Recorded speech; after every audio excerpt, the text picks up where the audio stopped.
In the Himalayan foothills, Kathmandu long has been a crossroads. Its streets and holy places filled with travelers en route to 1,000 destinations many may never reach.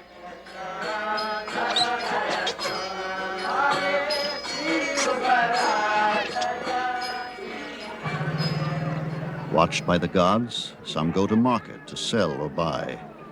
Some seek to earn a higher form in their next reincarnation. Some climb the steep steps to nirvana, hoping to escape the tumult of daily life.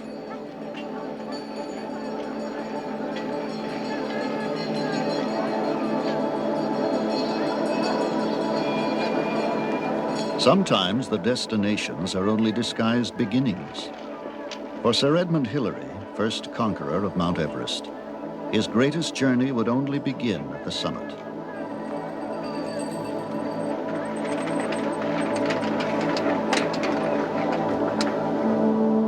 It would traverse not only the great landforms of Earth, but a less visible geography, the private landscapes of one man's passage through the years.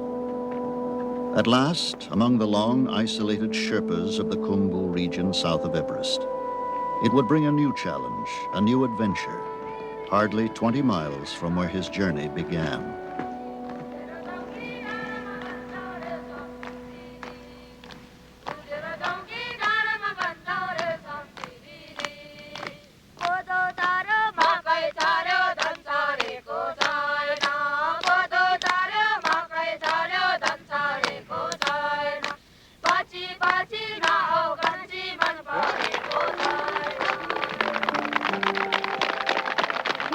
Today, Hillary is a folk hero in the Khumbu. With ceremonial scarves or katas, the Sherpa children honor not the great Sahib who climbs mountains, but the friendly giant who has brought them their first glimpses of a world they never knew. It has been a trade of sorts in changing their lives.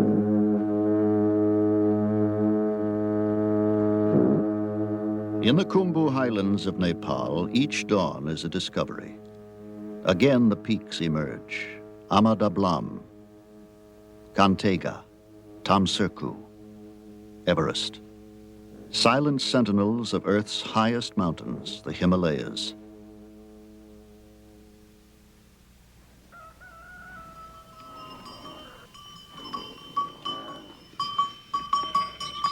In the Sherpa villages of Kunde and Kumjung, by ageless habit, yaks and goats are sent to stony pastures, and the juniper smoke from 100 scattered fires carries morning prayers to the gods. At 13,000 feet, the gods are never far away. Formed 40 million years ago by the collision of the Indian landmass and the Eurasian continent, Nepal is a country set on edge. Here, near Everest, Tibetan Sherpas long ago found sanctuary. Here, for centuries, they lived in rigorous isolation, an island in time. One man has become a major instrument of change, bringing both blessings and danger. With his son, Peter, Sir Edmund Hillary has returned this way many times. But this year holds a special meaning. It is the 30th anniversary of the first conquest of Everest. I get quite a thrill every time I come back to these two main Sherpa villages. There's so much here that's pleasantly familiar. There's also the thought of soon being reunited with so many old friends.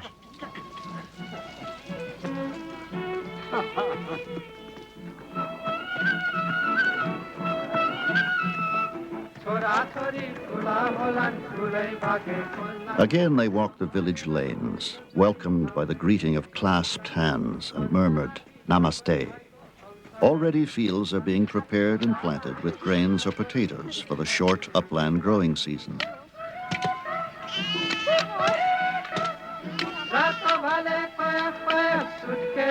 Across a wall bounds an old and irrepressible friend, Pudorje, Hillary's companion on many a climb.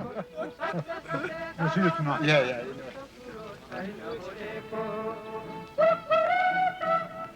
Everywhere young life explores a world made new, it is spring.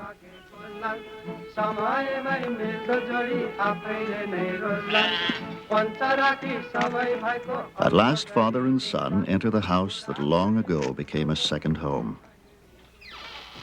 Oh, Aunt Julie, namaste. Very good to see you.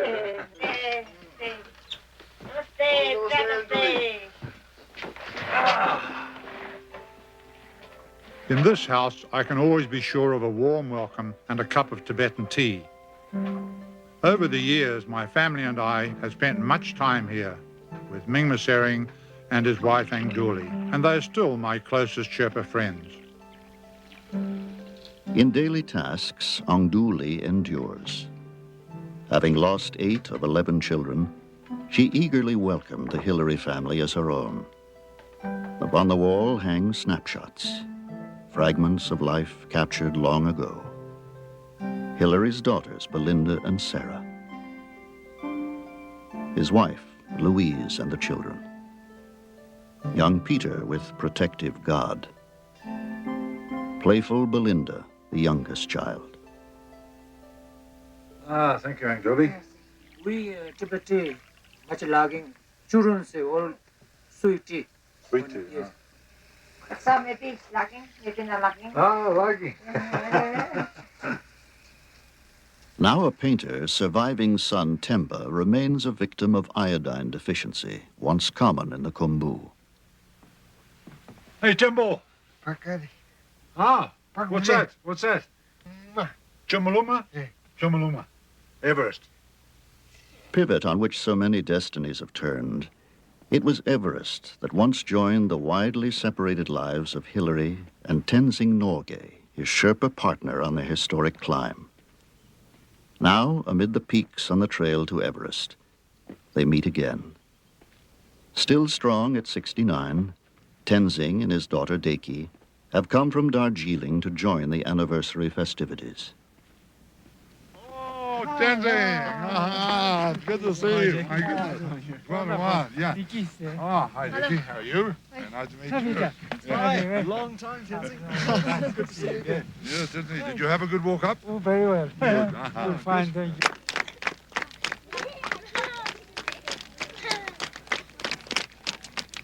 In Britain today, there will be a more formal celebration, but Hillary and Tenzing have chosen to come here, not only to be honored, but to honor the families of so many Sherpas who have risked and often lost their lives on many an expedition.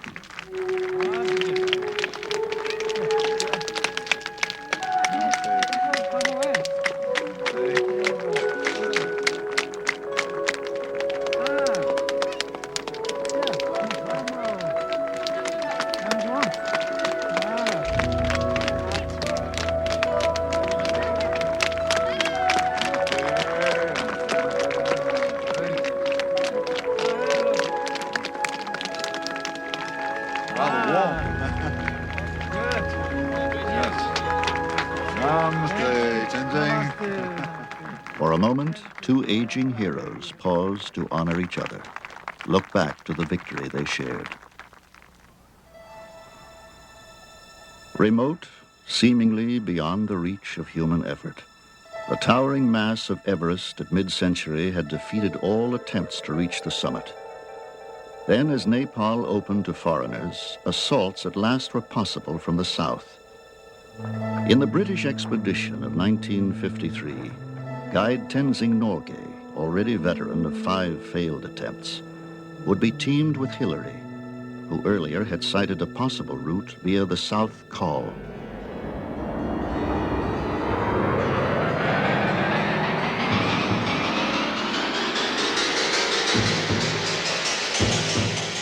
With the return of the first assault team, the challenge was passed to Hillary and Tenzing. The earlier team had reached a point hardly 300 feet below the summit. Now, exhausted and frozen, there was somber evidence of the tests that lay ahead. But storm intervened.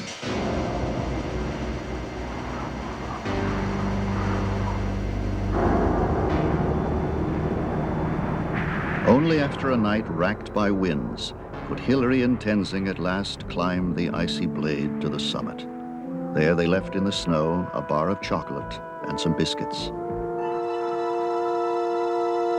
At a lower camp, the main party waited in growing suspense, while leader John Hunt scanned the ridges and icefalls above.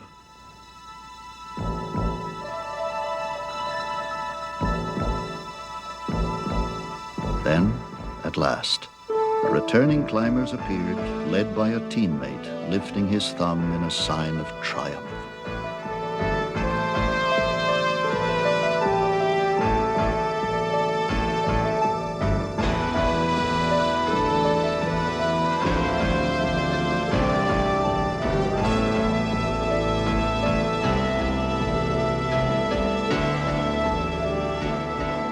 Briefly, the triumph was shared only with comrades. Then word flashed to the world. This is the BBC Home Service. Here is the news. Mount Everest has been conquered by members of the British expedition. The news reached London in a message to the Times. It said that Mr. E.P. Hillary, a New Zealander, and Tenzing Bhutia, a Sherpa, had reached the summit last Friday, May 29th. The message added, all is well. In London, the coronation of a queen now was marked by a fitting tribute. For a new Queen Elizabeth, an obscure New Zealand beekeeper had set a flag in high, thin air, past a boundary never crossed by man. Quickly knighted by the Queen, Sir Edmund soon pledged loyalty to another lady, Louise, the young musician who became his wife. Yet domestic bliss soon would be exchanged for the wintry wastes of Antarctica. There, Hillary would lead a caravan of modified farm tractors to the South Pole, setting up supply depots for the first Antarctic crossing. Hero to the world, symbol of high adventure, his life would become a continuing odyssey, seeking new challenges around the globe. Sometimes, with the indomitable Louise on less spectacular expeditions, in New Zealand or the Alaskan wilderness, he discovered the new adventure of watching his children grow.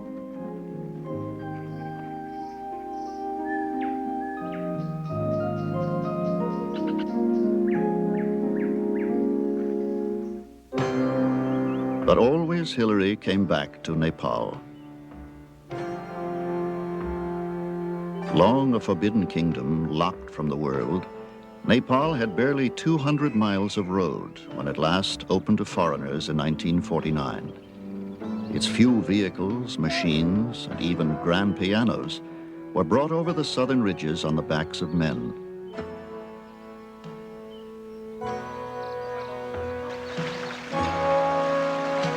Its terraced uplands, built by the labor of centuries, were joined by a labyrinth of trails on which astonishing burdens were carried by the hardy hill folk or their caravans of yaks.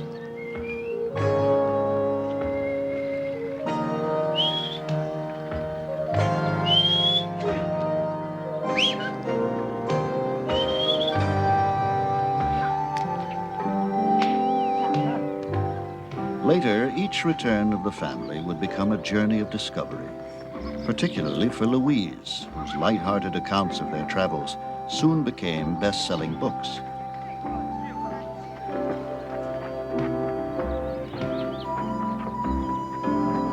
Learning the country by climbing it, the children were taken by their father to see the great peak that had changed his destiny and theirs.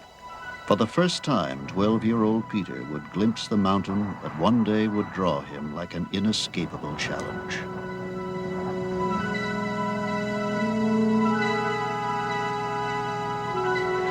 With deepening regard for the warm-hearted Sherpas, the Hillarys eagerly lent a hand wherever needed, opened the door to a culture distant from their own origins. On a mountainside at Tami, not far from the Tibetan border, they helped build a supporting wall for a Buddhist monastery.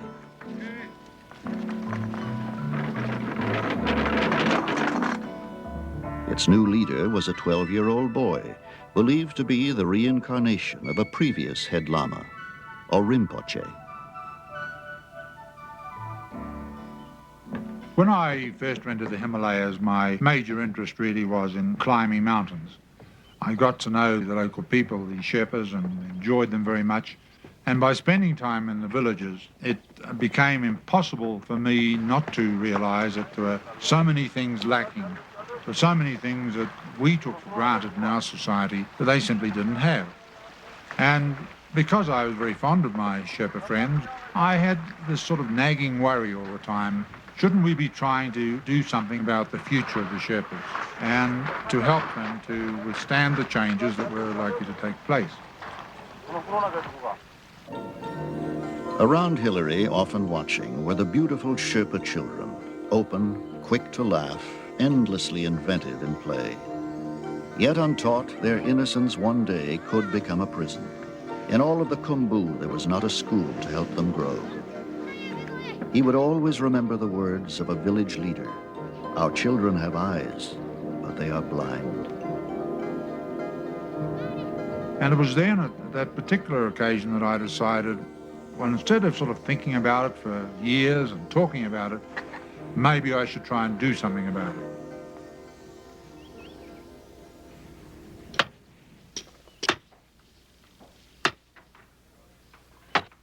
Abruptly, Sir Edmund Hillary became a part-time carpenter. Drawing help from contributors in New Zealand and the United States, he formed the Himalayan Trust to support the program. Today, still building after more than 2 decades, he has completed and staffed no fewer than 22 schools across the Khumbu.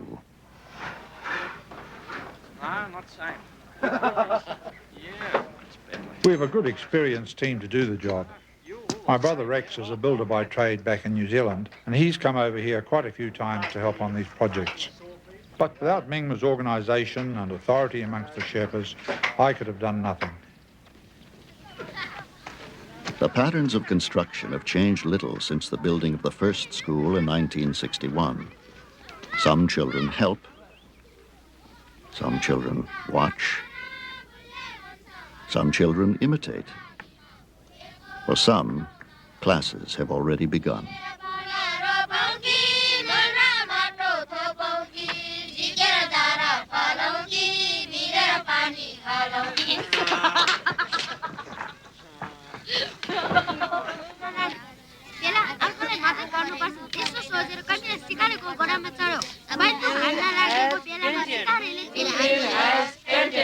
His house. His house. The men have climbed. The men have climbed. The mountain. The mountain.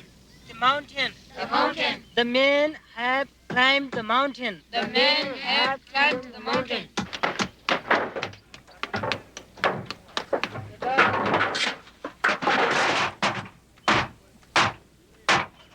This is the thing I've always liked about the Sherpas. They always are prepared and know what they can do. They know that they don't have money, but they have the strength of their hands. In days gone by, even my own children, Peter, Sarah and Belinda, used to work in with the local children, carrying rocks and carrying chunks of timber, and I really think they enjoyed it. It's quite exciting to watch a school rise up from its foundations and to see the rock I used to climb being fashioned into schoolhouse walls. A rudimentary structure, unheated, dependent on natural light, the new school at Chondrikaka is a center of village pride. Quickly the people gather, bringing bottles of chang, the local spirits, for the celebration.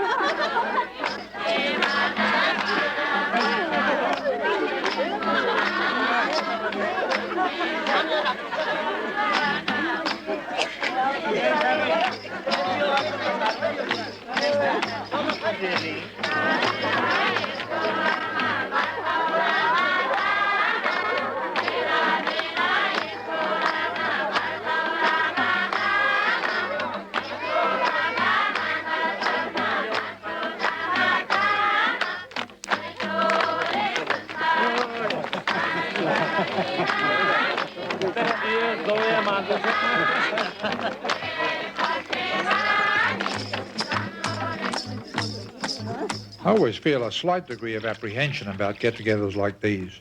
Any Sherpa gathering tends to become a somewhat festive occasion, with the local beer and spirits flowing rather freely, and mostly in my direction. And it's really quite a challenge to survive these functions in an upright position.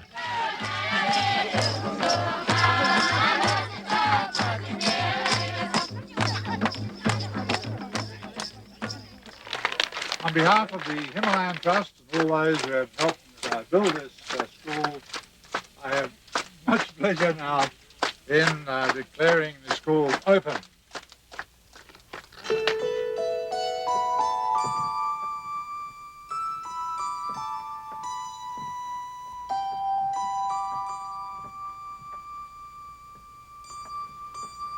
For the first time, the children enter the still empty classroom. Here in this vacancy, each will embark on a new journey of discovery, find new mountains to climb. Today, across the Khumbu, the school bells ring. Many the empty oxygen flasks used by Hillary and other climbers. Over the highland ridges, more than 1,000 Sherpa children hurry to class each day. Some to schools more than a 3-hour journey from home. Are you sleeping? Are you sleeping? Brother John, Brother John. Money bells is ringing, money bells is ringing. Ding dong, ding dong, ding dong.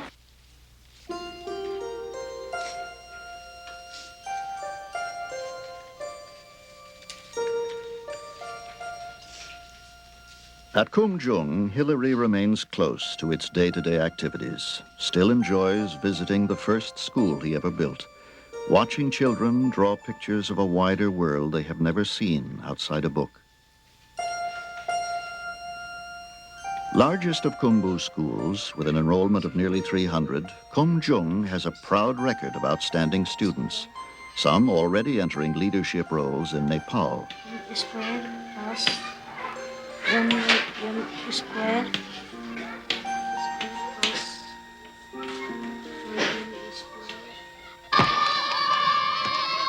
The soccer team, of course, remains invincible to lowland teams who quickly struggle for breath at 13,000 feet.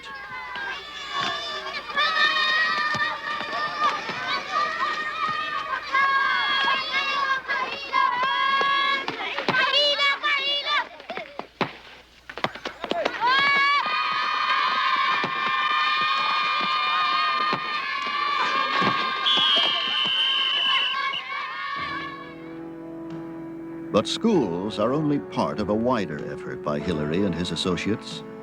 Under his direction, 3 landing strips have been carved on the mountainsides, ending forever the centuries-long isolation of the Sherpas.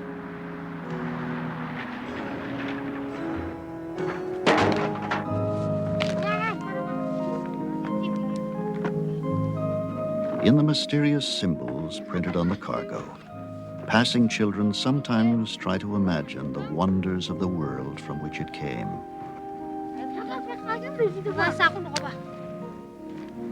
Built by Hillary, scattered clinics and 2 hospitals at last provide medical care and have brought a new awareness among the Sherpas that smoky dwellings and lack of sanitation cause many of their chronic maladies. At Kunde, even the local lama has found a new trust in modern medicine.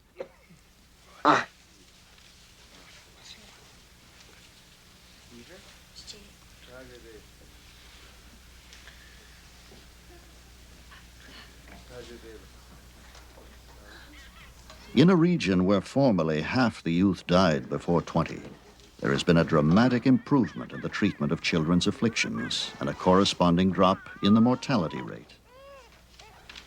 For some, the cures seem nearly miraculous. Here, a boy whose hearing has been severely impaired since birth can hear the full wonder of sound for the first time.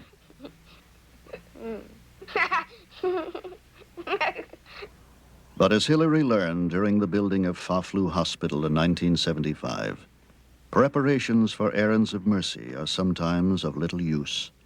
Eagerly awaiting the arrival of his wife Louise and young Belinda from Kathmandu, he learned that both had been killed in the crash of their plane shortly after takeoff.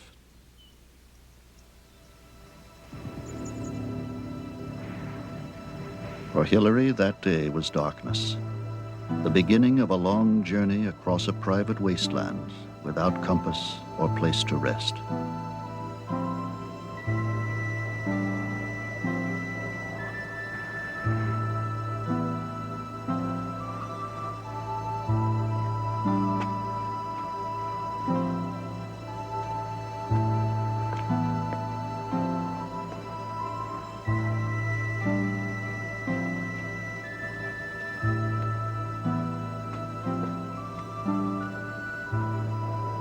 I didn't really know what else to do apart from go on building the hospital.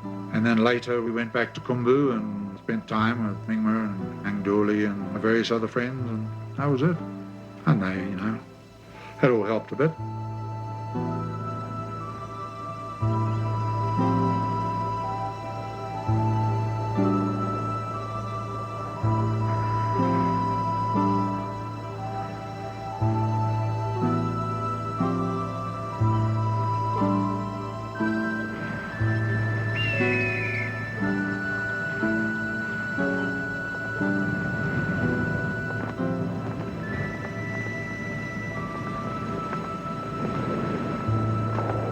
Shaken, Hillary went back to work, building new classrooms, adding to others.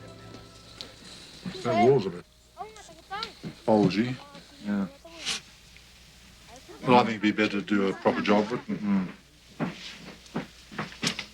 you'll have to put other frameworks in, won't you?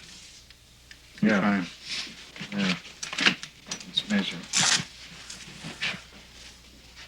Now at Nomche Bazaar with his brother Rex, he studies the damage of time and weather to a school built years ago, draws plans for needed repairs on its structure. I think we're going to lease it soon better than timber permit sometime. Still Hillary's trusted sirdar, or foreman, Mingmat Sering jokes over the division of labor in providing the lumber, who will cut and who will carry. Hopping, carry. Are they helping carry? Yes. It's okay? Yeah, that's good. That's okay. It's a big help. Yeah, those fellow we cutting, giving, then they carry. Yep.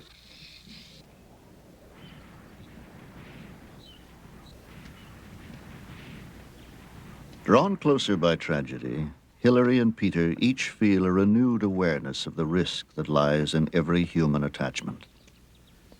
Now veteran climbers both, often in personal peril, each has seen close friends and companions lost on mountain walls. Even Peter was nearly sacrificed on the soaring altar of Amadablam.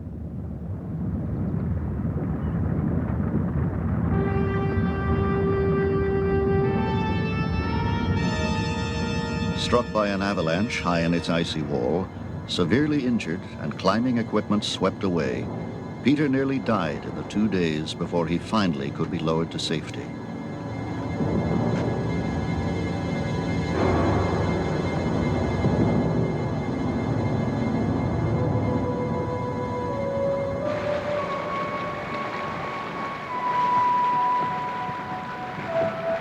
For Hillary himself, the summits have a new and poignant meaning.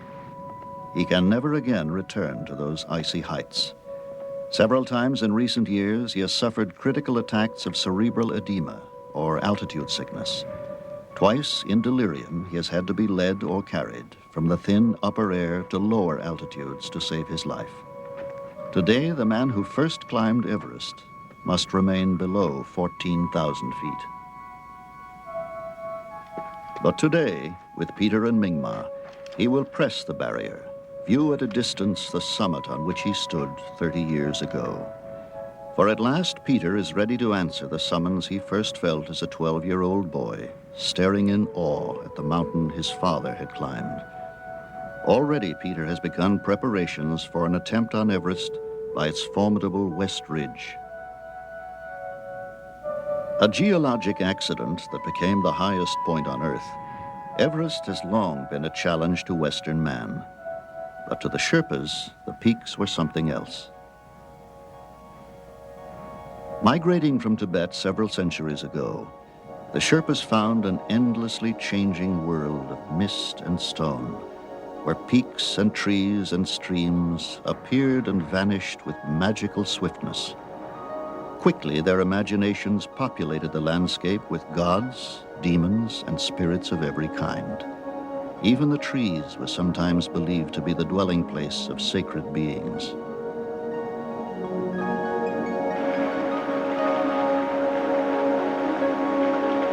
In a continuing dialogue with the invisible or disguised powers around them, they have given prayer 1,000 forms, 1,000 means of transmission, written on hand-turned cylinders and water wheels, printed on prayer flags and banners waving in the wind.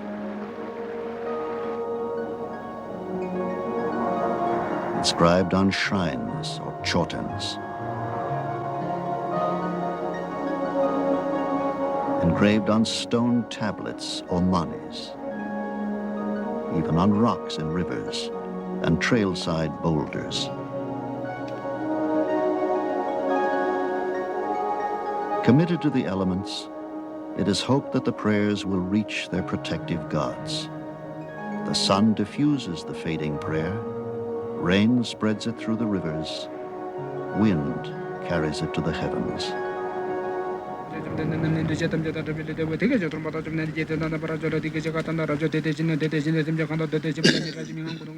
Surrounded by prayer in life, Sherpas are followed by prayer even in death. Into the ear of the dead, the dying, or those soon to die, a monk chants passages from the Tibetan Book of the Dead to guide the consciousness of the deceased in the interval between death and rebirth.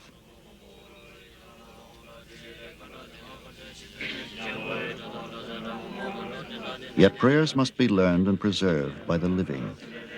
At Tami Monastery, its great library of Buddhist scripture must be read and taught each year.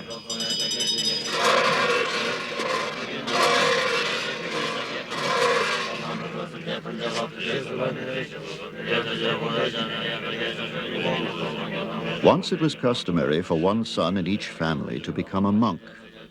But with the growth of tourism, a young monk may well envy the Western clothing and wristwatch of a brother who has become a trekking guide.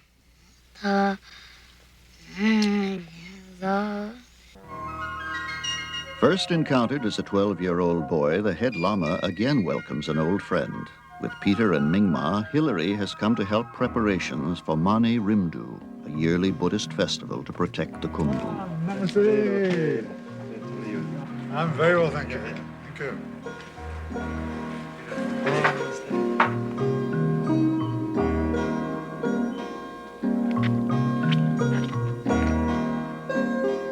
In the courtyard of the monastery, helped by bare-legged monks, Rex and the rest of the Hilary construction team are swiftly completing improvements on the paved court and adjoining structures.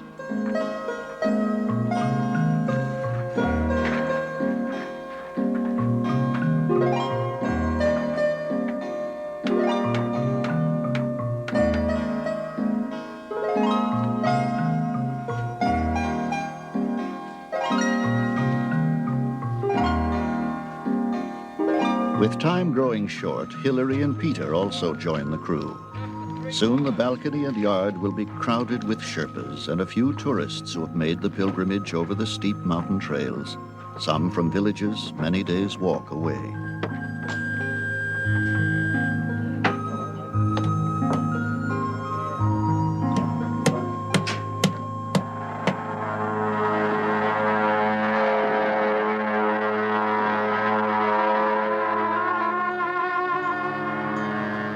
With the sounding of horns, the great cycle of dances begins. As in the religious mystery plays of the Middle Ages, the Sherpas act out their myths, make theater out of faith. Often using the symbols of ancient beliefs in magic, the dances again promise the victory of good over evil. In the Khumbu, every mountain has a spirit. Mani Rimdu exorcises the demons that threaten it.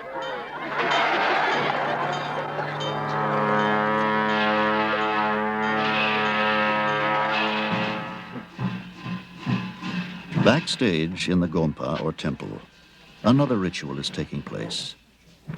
Donning the sacred masks and costumes, decorated with an array of mythic symbols, men are becoming gods. For a little while, they will become the holy figures invented by human need.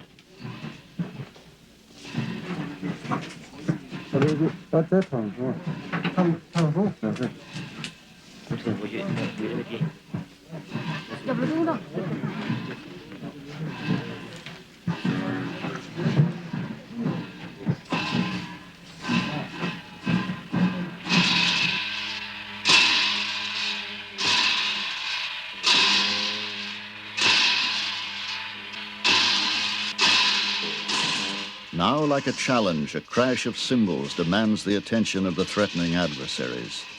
For it is in the dance of the so-called 8 Furies that the climactic struggle with the evil spirits occurs.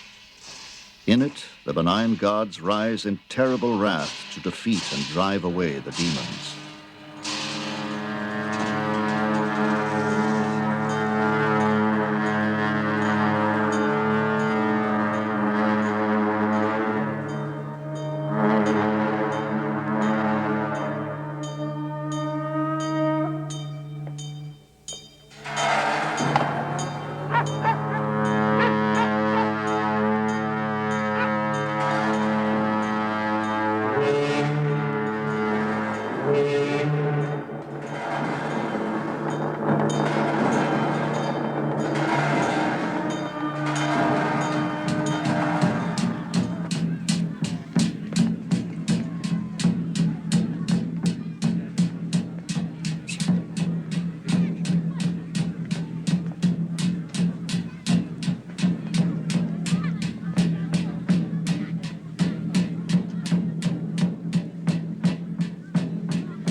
Once again, the protective gods disappear into the Gompa. Once again, the villages are safe from demons for another year.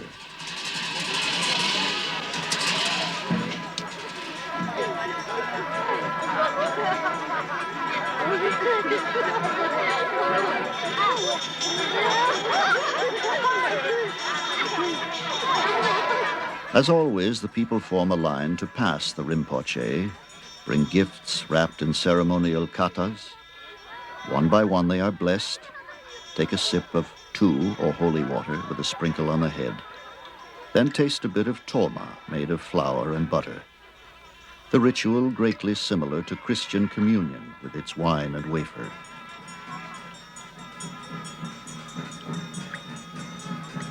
Yet watching the Rinpoche bless the people, Hilary remembers another visit, when the head lama was a child and the Hilary family helped build a wall.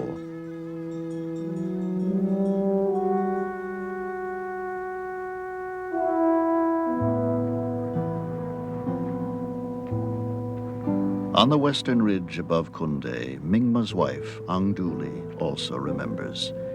In a more private ritual, she brings juniper to the shrine she and other villagers built long ago for Louise and Belinda Hilary.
Yet even the 8 Furies cannot protect the Sherpa villagers from the risks of change.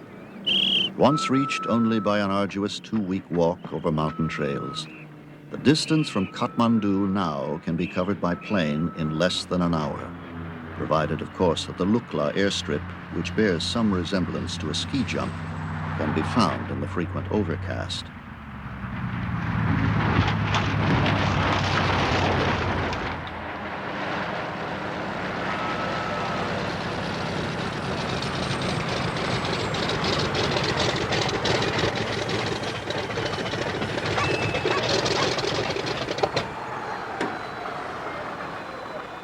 Speaking a dozen languages, tourists from Europe, Asia, and America disembark from the aircraft, pass through the villages, alarming small dogs, awakening the merchants, and delighting the local children who have discovered the blessings of balloons and bubble gum.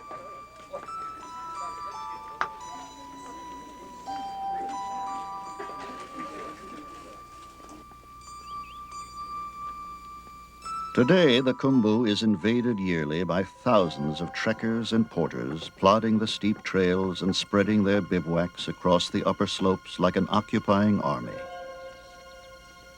More ambitious are the expeditions intent on conquest. Since Hillary and Tenzing first reached the summit, nearly 150 men and women have stood on Everest.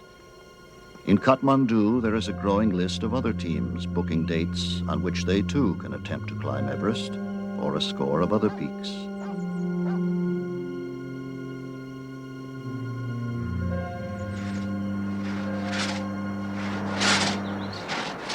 Everywhere the sound of the saw is heard. Hillary tells of its impact.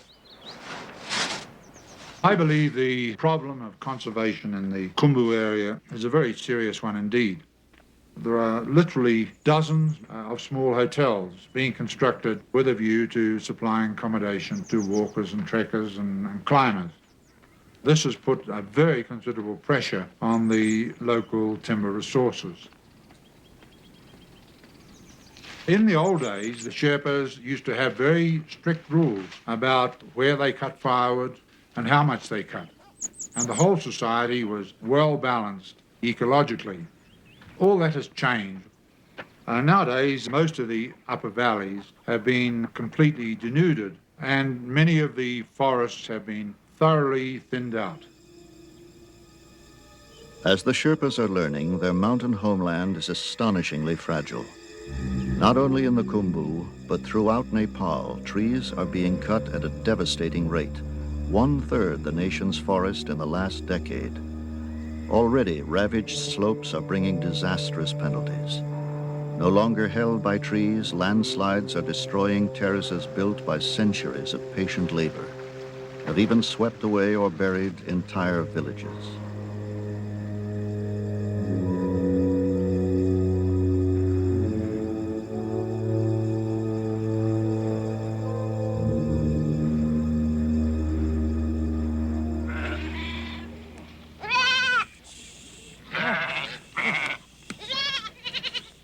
With the help of Hillary's Himalayan Trust, at least one resident is being banished forever from the Khumbu parklands. Relentless foragers of seedlings and low vegetation, goats long have threatened the slow-growing shrubs and trees of the high country.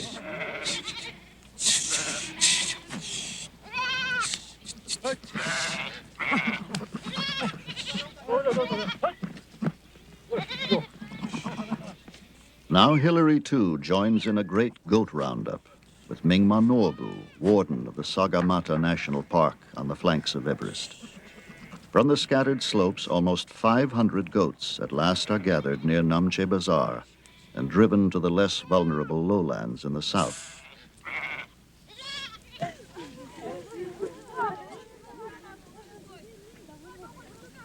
At park headquarters, Warden Mingma Norbu leads an intensifying effort to save the Khumbu from calamity. A student in the first school built at Kumjung over 20 years ago, he is a proud example of the education made possible by Hillary. Now speaking both Nepali and occasional English, He teaches a new generation of Sherpa children to recognize the evidence of damaged trees and erosion on the scarred landscape around them. He stresses the critical importance of tree nurseries and the need for a wider program of reforestation, protecting not only their fragile world, but Sherpa culture itself.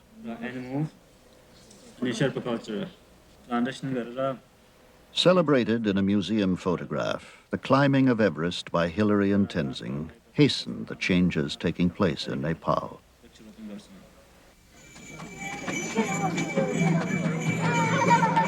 Now, on the 30th anniversary of that historic event, the Khumbu is no longer an island lost in time.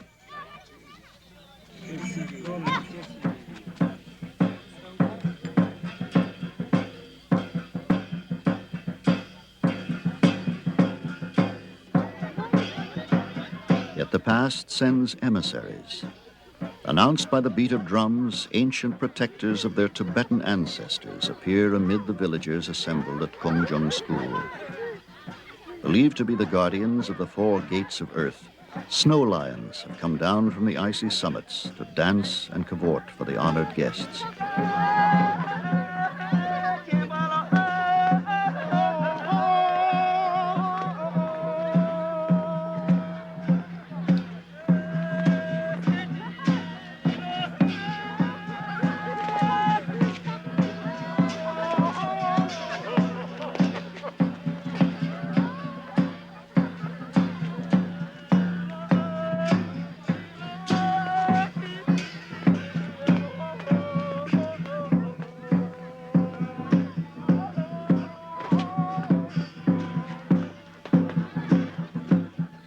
While the conquerors of Everest sample the homebrewed chang of the village women, the school staff prepares a lesson on how mountains really should be climbed.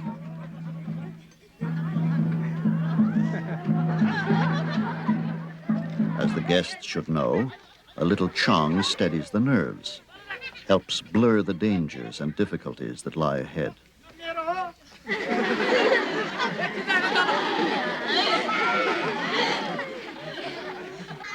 A helping hand is always appreciated. Pace yourself. The steeper the slope, the more rest you need. Try not to trip on a tangled rope. The fall may be farther than you think.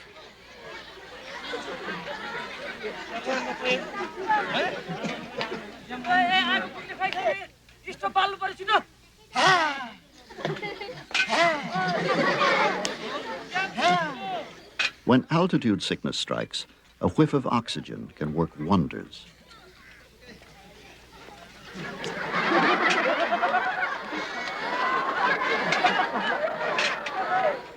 When lost, look for the summit. That's where you're going. What's that? Oh, that's one very big stone.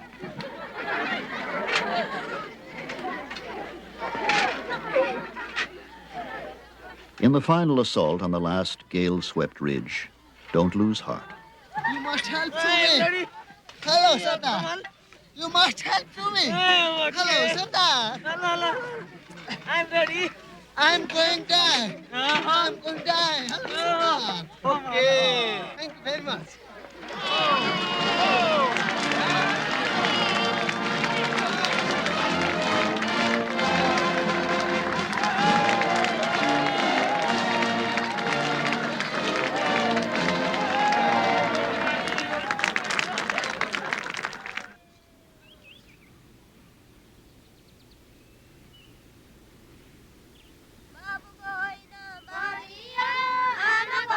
Celebrating one journey, Hillary begins another. From Kongjung School, he leads a climb of children.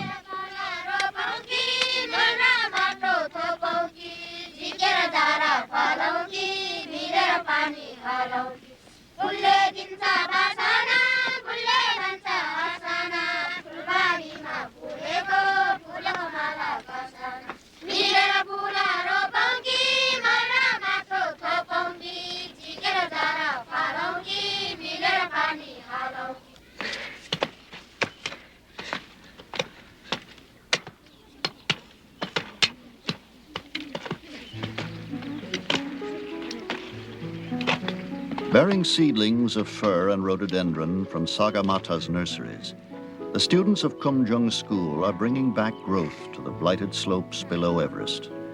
Helped by Hillary as they commit roots to soil, they are part of a new children's crusade, not to seek redemption in heaven, but to renew life on earth.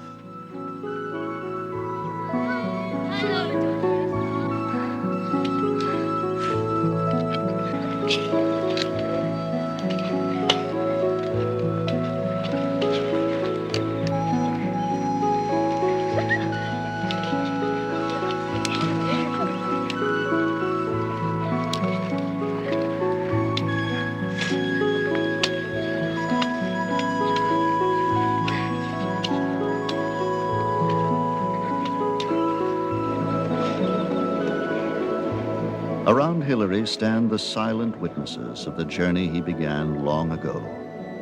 Amadablam, Kantega, Tamserku, Everest. The summit where he and Tenzing once left a bit of chocolate and a few biscuits.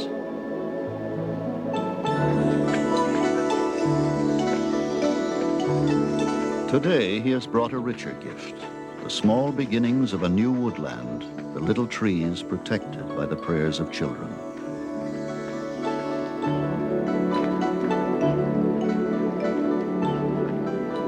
But the answer to prayers often lies in those who pray. In the opening minds of Khumbu's children lies a measure of their world to come. In them, Sir Edmund Hillary long ago found something more satisfying, more enduring, than leaving a footprint on a mountaintop.